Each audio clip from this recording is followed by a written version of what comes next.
Bonsoir. Bonsoir. Bonsoir. Et merci d'être avec nous. Il y a eu beaucoup de fougue dans cette émission avec nos deux premiers invités. J'ai l'impression que, même si vous êtes déterminés dans vos convictions, ce sera peut-être un peu plus rond avec vous, je ne sais pas. Mais moi, je suis candidat à l'élection présidentielle. Et le président de la République, il a pour premier devoir d'être l'arbitre. Et il exerce par son arbitrage le fonctionnement régulier des pouvoirs publics. Vous voyez, et peut-être que vous vous situez déjà un peu au-dessus de la mêlée. C'est le rôle du président de la République. C'est pas un Premier ministre, c'est pas un chef de parti, un chef de gouvernement.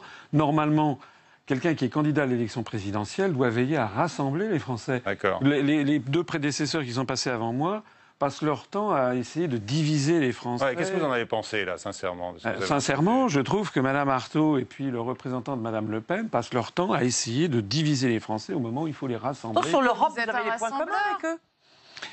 Sur l'Europe, on a évidemment des points communs. D'ailleurs, je vous rappelais, lors du débat qui a eu lieu avec les 11 candidats, en réalité, finalement, pratiquement tous les candidats avaient des choses à reprocher à l'Union européenne. Pratiquement tous. Il n'y en a aucun qui a trouvé que c'était formidable. Ouais. Même M. Macron et même M. Fillon, qui sont les plus... Tout le monde est d'accord pour dire qu'on peut améliorer l'Europe. Alors tout le monde est d'accord pour critiquer. Voilà. Après ça, il y a trois catégories. Il y a ceux qui disent, finalement, en gros, on va continuer comme ça. Ça, c'est M. Fillon, M. Macron.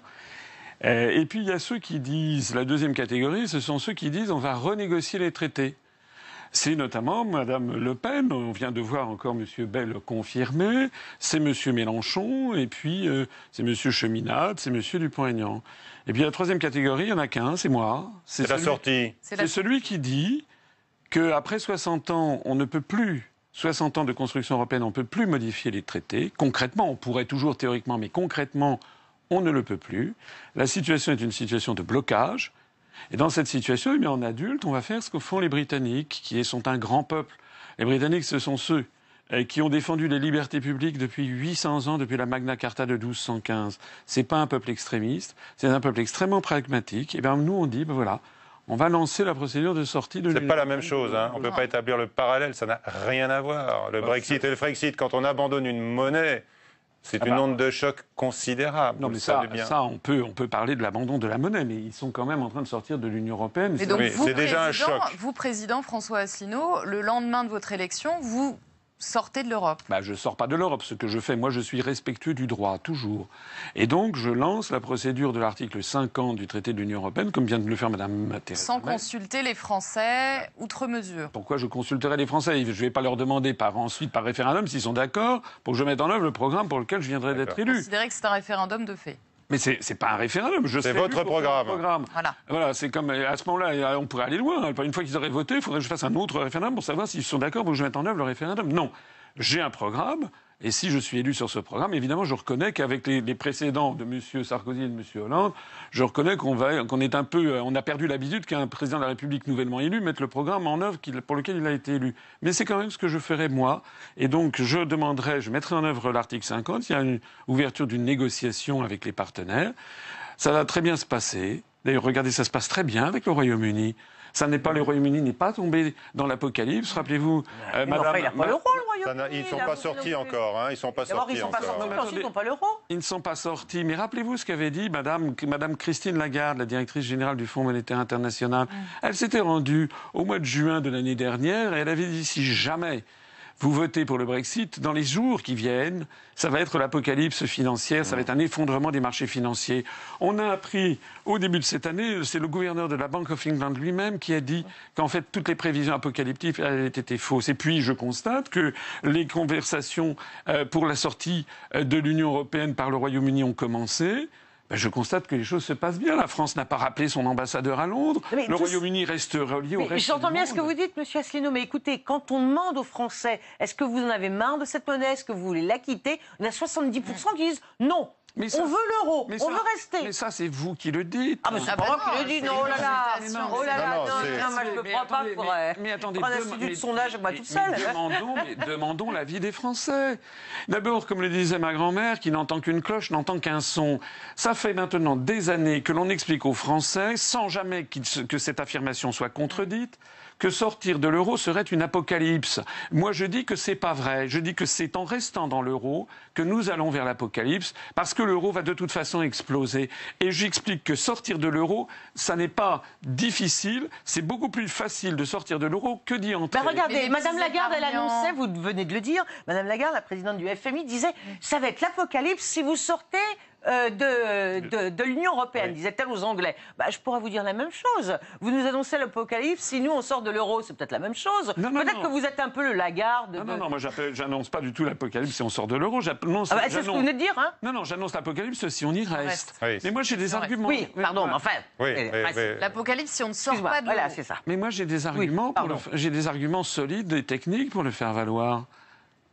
Figurez-vous que depuis 1999, la compétitivité entre l'économie allemande et l'économie française s'est creusée de 21%, excusez-moi, en faveur de l'Allemagne.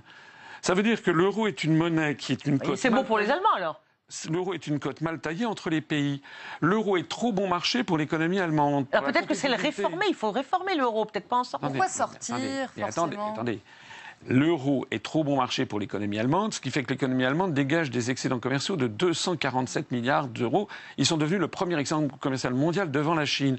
Et puis au même moment, l'euro est trop cher pour l'économie française. Nous dégageons des déficits commerciaux géants. Sauf quand on emprunte sur les marchés. C'est encore pire. Là, je parle des déficits. On est tellement endettés. L'Allemagne est encore plus endettée. Mais d'accord. La Grèce, l'Italie, et l'Espagne et le Portugal sont encore plus dans une situation encore plus difficile. Et puis surtout, comme nous avons perdu notre compétitivité externe, qu'est-ce qu'il faut faire? La seule possibilité, puisqu'on n'a plus la monnaie pour corriger le taux de change externe, c'est ce que les économistes appellent une dévaluation interne. C'est ce que réclame la Commission européenne, c'est-à-dire la démolition de notre droit du travail, c'est-à-dire la baisse du SMIC, voire sa suppression, c'est-à-dire l'ubérisation généralisée de la société. Est-ce que c'est ça que veulent les Français? Et c'est aussi la montée inexorable du chômage. Parce que si l'on sort de l'euro, et je peux vous le prouver, il suffit d'ailleurs de regarder l'étude qui avait été publiée par la Fondation Respublica en 2013, nous pourrons faire baisser le nombre de chômeurs de catégorie A en 2 ans, sans doute d'au moins 1 million, sinon 2 millions de chômeurs en moins.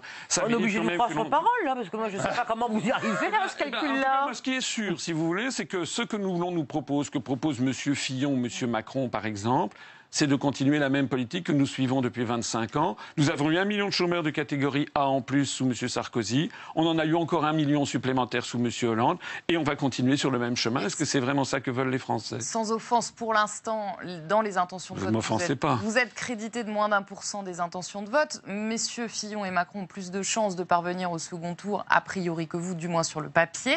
Est-ce que vous avez un quatuor, voire un duo de tête aujourd'hui? On est au soir du premier tour. Qui est-ce que vous voulez voir s'affronter? D'abord, je trouve que qui est le plus proche de vos idées? D'abord, ces histoires de sondage, permettez-moi de ne pas y croire. Bon, je connais un certain nombre de vos confrères qui rigolent sous cap quant au sondage, par exemple, sur M. Macron. Moi, je vois que des sondages, quand on va sur Internet... Vous serez qualifié au second tour. Quand on va sur Internet, et que mon nom figure dans des sondages, je fais des scores spectaculaires. Voilà. Et ça se chiffre, c'est pas 1000 personnes sondées par tel ou tel journal, avec ensuite des corrections dont on ignore tout, puisqu'il y a des redressements qui sont effectués sur les sondages. Moi, ce que je vois, c'est que je fais des scores spectaculaires et que je suis Qu'est-ce que je veux dire spectaculaire? C'est-à-dire donnez-nous des chiffres. Vous voyez où, alors? Allez, par exemple, sur le site Candidat 2017, où tout le monde peut aller voter. Allez-y, vous verrez, depuis jour après jour, où je figure en tête avec M. Mélenchon. Je signale... Donc ce sera un duel Asselineau-Mélenchon. Je signale... Vous n'allez pas jusqu'à dire, comme Jean Lassalle, je serai au second tour. Je signale que lorsque je fais des réunions publiques, hier à Lille, il y avait 1500 personnes. Et les journalistes qui sont allés le voir ont été sidérés. Je signale que lorsque je suis dans la rue, je suis abordé constamment par des gens qui me disent... On ne dit pas qu'il n'y a pas des gens qui s'intéressent aux idées que vous portez, non, mais parce qui sont présents à vos hier, réunions j'ai fait rire publiques. la salle, si vous voulez, parce que... Pas Jean, mais la salle entre dans 1500 personnes et 51%, non, oui, d'accord. Mais moi, ce que je sais, si vous voulez, c'est que lorsque M. Macron prend la parole, les gens s'en vont en disant c'est barbant, il n'y a rien, c'est du vent.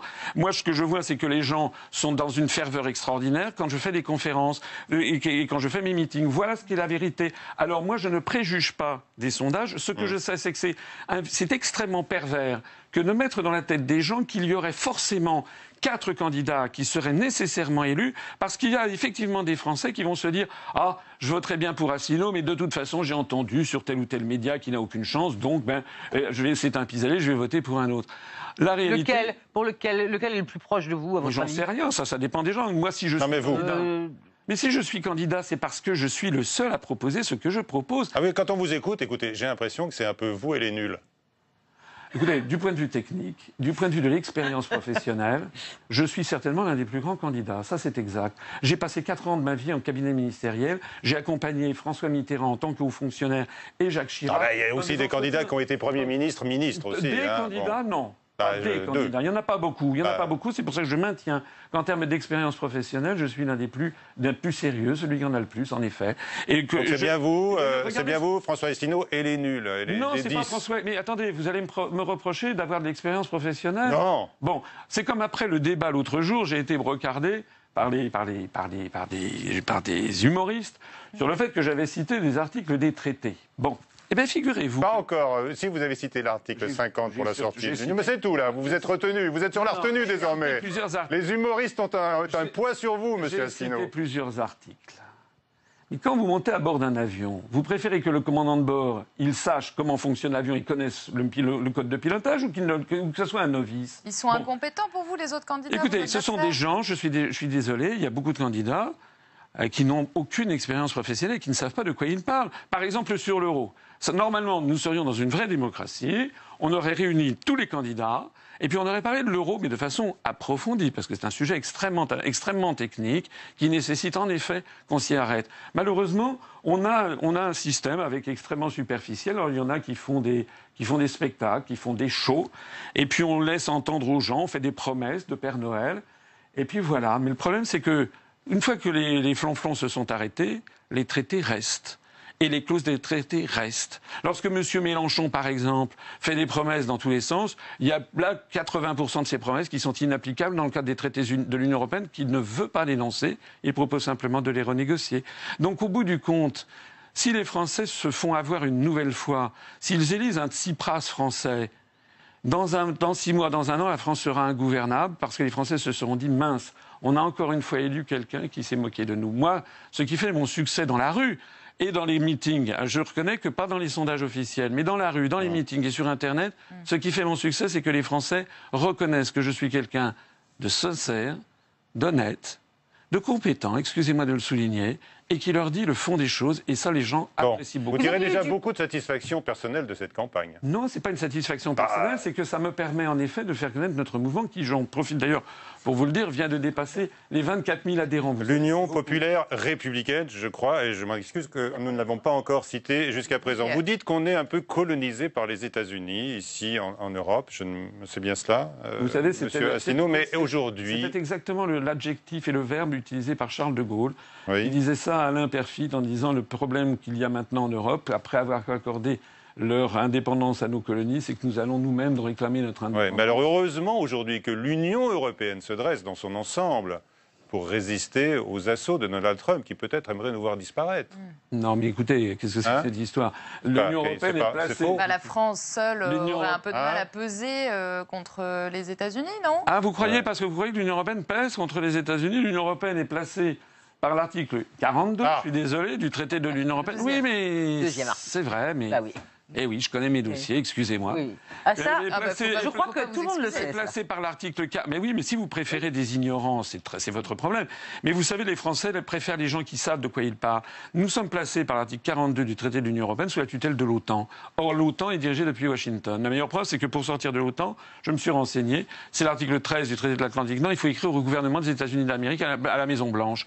Donc ne venez pas me dire que l'Union européenne sert de contrepoids aux États-Unis d'Amérique. C'est le contraire qui est vrai. La France est devenue désormais l'un des satellites de Washington. C'est d'ailleurs perçu comme tel par les Français et par le monde entier, vous savez. Nadège. Alors, oui, non, mais même si les sondages ne disent pas la vérité, comme vous nous dites, pourquoi il reste quand même qu'il y a une tendance et que vous serez probablement pas, je ne veux pas me fâcher avec vous, surtout Monsieur Asselineau, mais vous serez probablement pas notre prochain président de la République. Il ne l'a pas prétendu. Or, vous avez une expertise, ça tout le monde le reconnaît, sur l'euro, sur l'Europe. Pourquoi est-ce que vous alliez pas avec un candidat qui, lui, a des chances d'être président de la République? Vous pourriez peser peut-être davantage que vous ne le faites aujourd'hui en étant un candidat crédité de 0,5, 1, bon, elle est même 3%.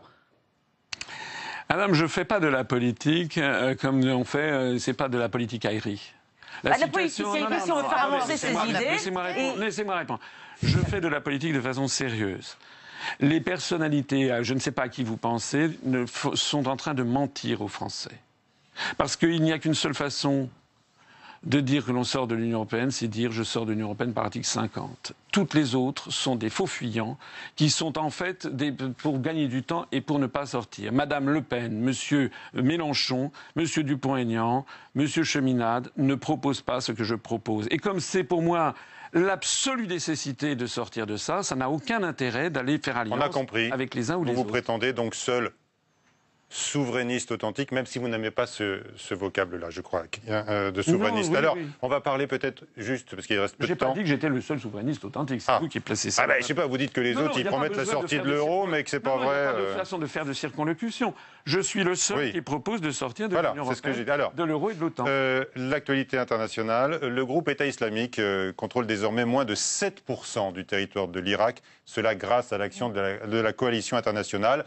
Est-ce que vous vous en félicitez oui, évidemment, de cette action de la coalition internationale contre le groupe État islamiste? Est-ce que vous estimez néanmoins toujours que c'est la CIA qui est derrière le terrorisme islamique? Écoutez, vous savez ce qui s'est passé en ce moment? Vous connaissez Gulsi Tabat? Oui, vous le citez régulièrement. Non, c'est une femme d'abord. C'est une démocrate, c'est une représentante démocrate aux États-Unis, et qui, avec 8 autres représentants, démocrates ou républicains, a déposé un projet de loi pour demander que les États-Unis cessent de financer le terrorisme, notamment Daesh et l'État islamique. Donc allez vous en renseigner à la Chambre des représentants. Donc vous dites aujourd'hui que les États-Unis financent Daesh et l'État islamique? Je dis que là-dedans, d'abord je ne suis pas seul à dire qu'il y a des financements bizarres qui sont arrivés. Je ne suis pas le seul à dire que Daesh et l'État islamique utilisent des armes qui sont des armes américaines, des armes britanniques qui transitent par la Turquie. Allez vous renseigner.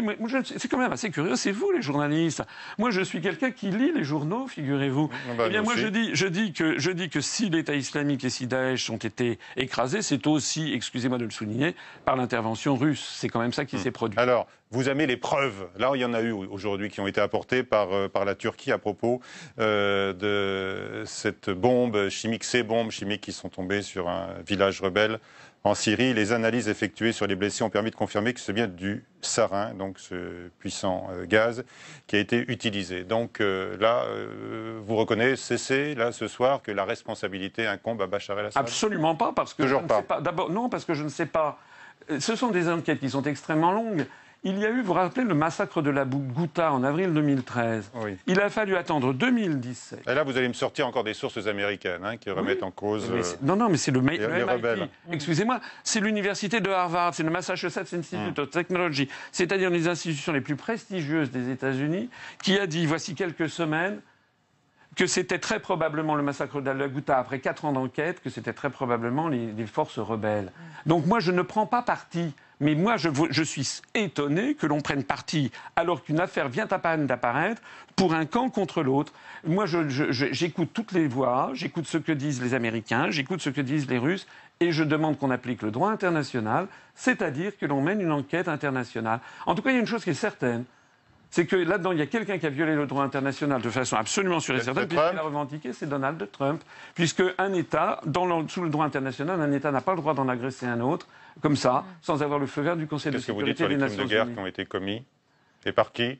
Comment? Les crimes de guerre, vous parlez Où ça? du non-respect du droit international, vous accusez Trump. Qu'est-ce que vous dites sur Bachar el-Assad, sur les crimes de guerre? Mais je dis qu'il faut qu'il y ait une enquête internationale qui permette d'en... Écoutez, on a l'impression qu'on découvre des choses tout à fait nouvelles.